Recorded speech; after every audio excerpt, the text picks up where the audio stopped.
Welcome, ladies and gentlemen. In today's video, we're going to look at how to set up your group folder and then your project folder.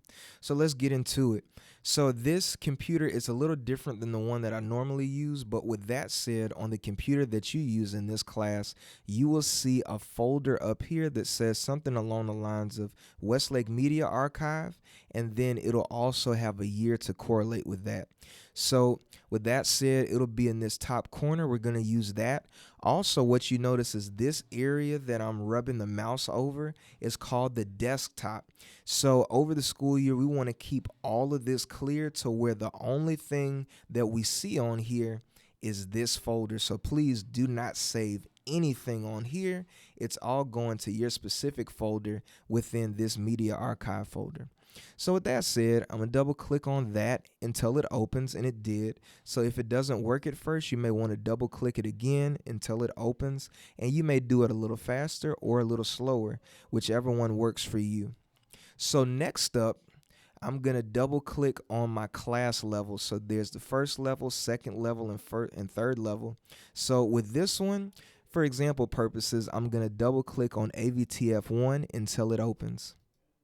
So now we have it broken down to the class periods for this level. So just for example purposes, I'm going to click on 4A until it opens. And so now we're at the good part. So imagine that you're here in your class period for your computer, and now we're going to create a new folder, and this is the group folder. So right here, I'm going to click on this little gear right here, and then I'm going to click on new folder. So from there, I have a new folder that pops up. It says untitled folder, and what you notice is it's already highlighted. So from there, you can simply just start typing your group members' names. So let's say that in my group, we have Amanda Williams, Trevor Orida, there we go. And we have Kelly Stooks. There we go. So we got some random people right there. And there we go. So this is the group folder. So next up, we're going to look at the project folders. So for this group of these three people, I'm going to double click on this until it opens. And so now I can create my project folder. So in here, you're going to have a folder for every single project, and that's to keep it 100% organized. So here we go. First up, I'm going to click on this gear, and with these options, I'm going to click on new folder. And so for this project, let's say that it is, I'm going to say a silent film. So your assignment may be different. Again, this is just an example, but here we go. So after I put the name of it, now I'm going to double click on that and open that up.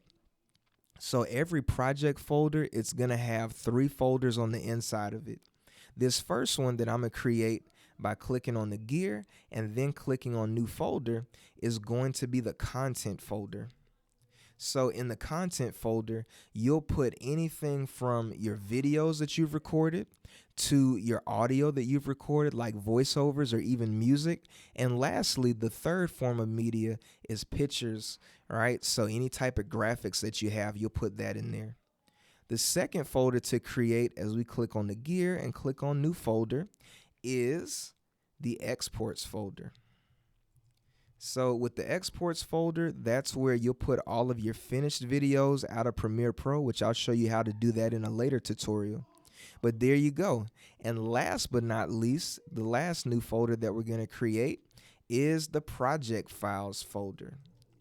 So this folder is very important because your project files, that's pretty much how you're going to find your project. So with that said, this is your project folder, and also you should have created your group folder. So in our next tutorial, we're going to get into Premiere Pro, or actually we're going to get into transferring our files on the computer so that we can put it in our content folder. All right, see you next time.